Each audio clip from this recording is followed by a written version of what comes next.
Philippe Velilia, bonjour. Bonjour. Merci d'être avec nous ce matin sur Studio Kalita. Nous sommes heureux de vous accueillir pour parler des derniers développements et je voudrais avant tout avoir votre avis sur ce qui s'est passé hier soir au Palais de Verre de New York, au siège des Nations Unies, avec cette rencontre entre Mahmoud Abbas et Ehud Olmert, quelques heures après que Mahmoud Abbas ait retiré la résolution qu'il entendait déposer devant le Conseil de sécurité des Nations Unies contre le plan Trump parce qu'il n'avait pas de majorité. Eh bien, il a donc rencontré l'ancien Premier ministre. Qu'est-ce que vous pensez de cette rencontre ? Écoutez, c'est une rencontre intéressante à analyser parce que, comme vous venez de le rappeler, Mahmoud Abbas avait commencé la journée par son très classique discours devant les Nations Unies où il dispose d'un soutien extrêmement important, en tout cas à l'Assemblée générale, à l'Assemblée générale, au Conseil de sécurité, mais on sait qu'une grande partie des pays, en particulier les pays du tiers-monde, soutiennent la cause palestinienne et donc l'autorité palestinienne. Mais, vous l'avez également rappelé, il a préféré faire en sorte qu'il n'y ait pas de vote, qu'il n'y ait pas de résolution, parce qu'il y a dans le monde d'aujourd'hui un certain nombre d'évolutions qui pourraient faire douter du maintien de la position traditionnelle des pays qui soutenaient jusqu'à présent, sans condition, la cause palestinienne. Alors, on va revenir sur ces changements. Je voudrais vraiment parler aussi de ces changements, mais sur cette rencontre avec Olmert. Justement, c'est lié parce que on peut se demander s'il s'agit d'un changement tactique de la part de Mahmoud Abbas ou d'un changement plus stratégique. Ça voudrait dire tout simplement qu'il passerait d'un soutien traditionnel depuis 30 ans, depuis 40 ans, depuis que Yasser Arafat était monté à la tribune en disant « je suis venu avec mon rameau d'olivier et avec le fusil du combattant », est-ce qu'il a quitté ce rôle traditionnel pour se rapprocher aujourd'hui du mouvement, on va dire non pas du mouvement de la paix, mais du camp de la paix israélien, qui était représenté hier par Ehud Olmert. Ça aurait une forte signification. Je ne dis pas que ça a cette signification aujourd'hui, mais si ce mouvement est amplifié, ça voudrait dire qu'en dépit de ces déclarations, en dépit des dénégations de tous ses collaborateurs, peut-être que Mahmoud Abbas, avec un autre gouvernement israélien, avec d'autres dirigeants qui ressembleraient à Ehud Olmert, il serait prêt à se rasseoir à la table des négociations. C'est ce que je vois, moi, en filigrane. Cela dit, il peut très bien s'agir également d'une posture totalement tactique et simplement vouloir souligner que l'autorité palestinienne voulait la paix et que la preuve, elle avait presque atteint un accord de paix avec Ehud Olmert il y a déjà une bonne quinzaine d'années. Vous avez parlé du camp de la paix et vous avez mis Ehud Olmert comme représentant du camp de la paix.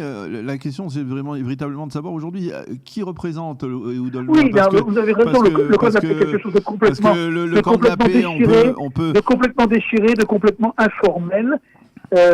Mais simplement, Ehud Olmert incarnait en quelque sorte cette volonté. C'est un ancien Premier ministre, même s'il a été en prison pour corruption, il a joué quand même un rôle important. Il était en quelque sorte dans la lignée d'Oslo. Il préfigurait peut-être, je dis bien peut-être, la ligne que Benny Gantz va adopter, à savoir négocier avec les Palestiniens, avec la volonté d'aboutir à un accord. Je dirais qu'en filigrane, il y a cette possibilité, ou bien il s'agissait simplement d'une rencontre circonstancielle, tactique, pour les photos, pour la presse, pour les déclarations et pour que nous en parlions agréablement ce matin avec vous et avec nos auditeurs. Mais sans être, on va dire, sans vouloir voir les choses de manière trop complexe, la réalité, elle est connue. Olmert, même si aujourd'hui il essaye de balayer cette réalité sous le tapis, Olmert lui-même a dit à de multiples reprises au cours des 10 dernières années que Mahmoud Abbas n'avait jamais donné suite à son fameux plan de paix. Il sous-entendait à l'époque... Pour nos auditeurs. Ce qu'il faut rappeler pour nos auditeurs, c'est que une dizaine de jours après ce pré-accord de paix, Ehud Olmert tombait pour des raisons de corruption et disparaissait de la scène politique. Non, il était déjà vacillant, il était déjà même démissionnaire. Il a d'ailleurs tenu, mais moi je crois d'ailleurs qu'on peut avoir la lecture de l'histoire suivante, il a tenu, avant de tomber, à marquer son époque, en quelque sorte, en aboutissant presque à un accord avec Abou Mazen. Ce qu'il faut voir également, c'est qu'Abou Mazen, au cours d'une rencontre il y a un an environ à Paris, a déclaré pardon, il s'est tu lorsque Ehud Olmert a dit nous avions presque atteint la paix. Il n'a jamais dit oui, mais il n'a jamais dit non. Et Abou Mazen n'a pas démenti. En fait, il s'agissait d'un jeu à deux, où Ehud Olmert, en quelque sorte, valorisait son bilan, mais également pour l'avenir. Et Abou Mazen minorait son opposition, sans doute également pour l'avenir. Dites-moi si je me trompe, mais on a parfois l'impression que les Palestiniens sont devenus les artistes des rencontres avec les has-been, quoi, on va dire. C'est-à-dire que, bon, par exemple, il y a eu à l'époque, vous vous souvenez très certainement de cette initiative de Genève, qui était une initiative très sérieuse, mais qui avait été régie avec des gens qui n'avaient aucune responsabilité sur le plan politique. Là, Ehud Olmert n'a absolument aucune responsabilité politique. Et les Palestiniens, lorsqu'ils sont face à des hommes politiques israéliens qui sont en fonction, eh bien, leur réponse est toujours négative. Oui, écoutez, Ehud Olmert, effectivement, ne représente plus rien. C'était simplement un signe adressé à l'opinion publique. Nous sommes à 19 jours de l'élection du 2 mars. C'était un signe donné à l'opinion publique. On sait qu'Ehud Olmert soutient la liste de Benny Gantz.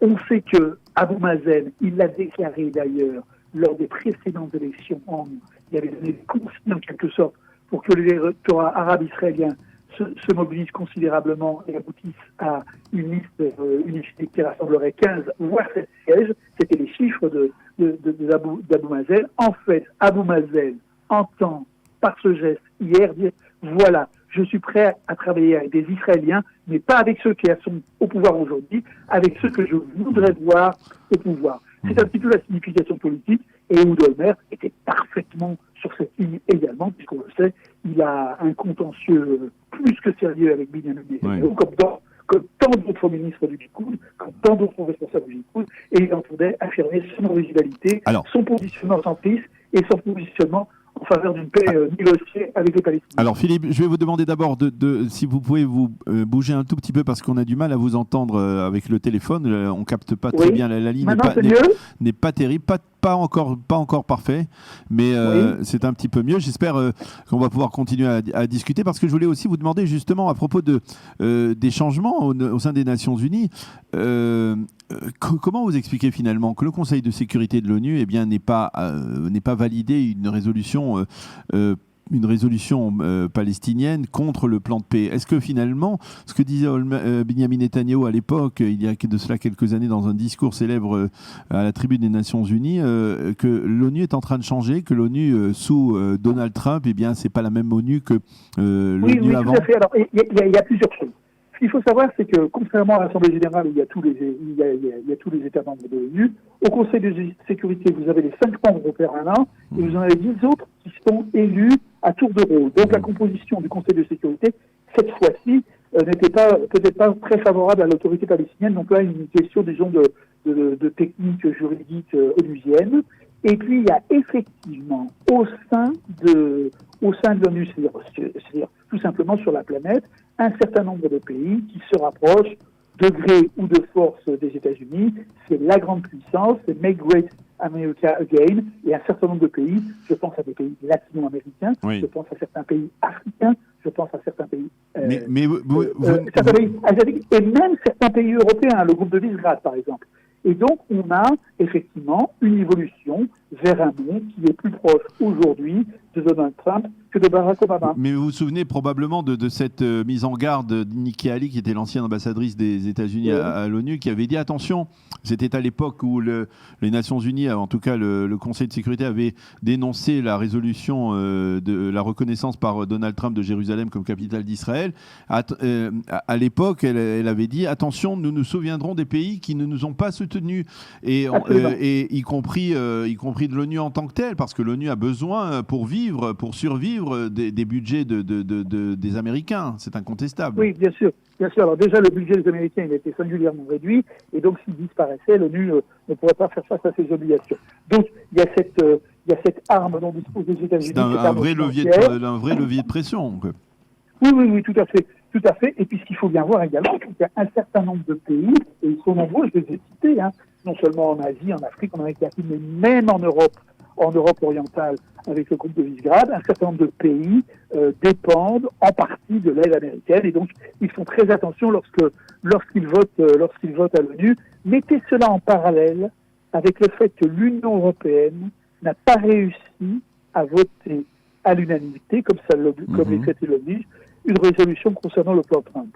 C'est-à-dire que le plan Trump, à défaut d'emporter l'adhésion de la communauté internationale, comme on dit, a une force d'empêchement de l'unité des forces qui étaient jusqu'à présent hostiles et aux États-Unis et à Israël. Disons que c'est un semi-succès pour Donald Trump, c'est un semi-succès pour Benjamin Netanyahou dans les enceintes internationales. Et donc, on aura, je crois, dans les semaines et les mois qui viennent, cette situation si tant est. Vous pensez plutôt qu'on va se diriger vers plus de soutien en faveur de ce plan ou plus d'opposition en faveur de ce plan? C'est-à-dire qu'après, on va dire après que certains pays aient une critique, on va dire, de primaire au début, eh bien peut-être qu'après, d'une certaine manière, on pourrait l'adopter comme possible socle de négociation. On a vu également que les États arabes n'étaient pas aussi unanimes que ça pour condamner le plan Trump. Donc en fait, ça dépendra pour l'essentiel des résultats du débat et encore plus des résultats du 3 novembre de la présidentielle américaine. Oui. Si Benjamin Netanyahou et Donald Trump emportent ces élections, nul doute que ce plan sera sur la table et que les protagonistes sur la scène internationale pourront difficilement y échapper. Par contre, s'ils sont battus, pour Benjamin Netanyahou, c'est une perspective, pour Donald Trump, un peu moins, ce plan sera sans doute beaucoup moins d'actualité. Moi, j'ai tendance à penser, ça n'engage que moi, que ce plan, dans quelques mois, on n'en parlera plus et qu'il rejoindra la liste considérable des plans de paix pour le Moyen-Orient qui sont aujourd'hui dans les tiroirs de l'ONU, de l'Union européenne, du monde arabe et d'Israël. Alors, je voudrais justement, puisqu'on parlait des élections il y a quelques instants, je voudrais avoir votre avis un peu sur la situation à quelques jours, à 19 jours des élections. On constate à travers les sondages que les choses sont très figées. Est-ce que vous voyez, vous aussi, comme certains observateurs, le spectre de quatrième élection se profiler à l'horizon? C'est pas à écarter. Même si apparemment il y a des choses qui se passent en coulisses, mais la dernière fois il y avait aussi des choses qui se passaient en coulisses, ça n'est pas écarté. Le tout, c'est de savoir si le Likoud va maintenir sa trentaine de sièges.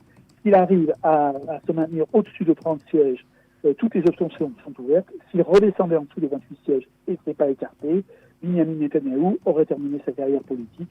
Et dans ce cas, on irait très vraisemblablement vers un gouvernement d'union nationale dirigé dans un premier temps par Benny Gantz et dans un second temps par le successeur de Benjamin Netanyahou à la tête de la droite. C'est la perspective aujourd'hui, disons, la plus osée, mais pour l'instant, vous avez raison, les sondages montrent plutôt une situation figée avec quand même, à l'intérieur de chaque camp, des modifications. À savoir que le Likoud prend des voix parti à sa droite, à la droite de la droite, c'est Yemina, et au sein de l'opposition, apparemment, la liste arabe unifiée se renforce un peu, et apparemment, l'union de la gauche, Avoda, Gesher, Meretz, se renforcera également. Je mets tout cela au conditionnel, parce qu'en plus, les sondages sont contradictoires selon l'institut qui les réalise, mais on a quand même une évolution des camps. Ce qu'il faut savoir, ce qui sera décisif le 2 mars, ce sont non pas le taux de participation, mais les taux de participation dans les différents secteurs. Et dans le secteur arabe israélien en particulier, oui. Oui, dans le secteur arabe. Dans le secteur juif, est-ce que ce seront les villes Likoud qui vont se mobiliser beaucoup plus que la dernière fois parce que Benjamin Netanyahou a raté des centaines de milliers de voix Likoud, ou bien est-ce que ce sont les villes de la côte du monde tel-avivien qui soutiennent Benny Gantz qui se mobiliseront? Tout dépendra de cela. Et un signe que ne trompe pas, vous savez, Daniel, c'est que les deux partis sont d'accord sur un seul point. Cette question est décisive et ils ont déjà mobilisé la majorité de leur budget sur la dernière semaine et sur le jour même des élections pour inciter leur électorat à sortir et à aller remplir son devoir électoral. Eh bien, Philippe Velilia, politologue, merci d'avoir été avec nous ce matin pour décrypter avec nous cette actualité à la fois diplomatique et politico-électorale. Merci d'avoir été avec nous et bonne journée. Merci à vous. Bonne journée aux auditeurs. Au revoir. Au revoir.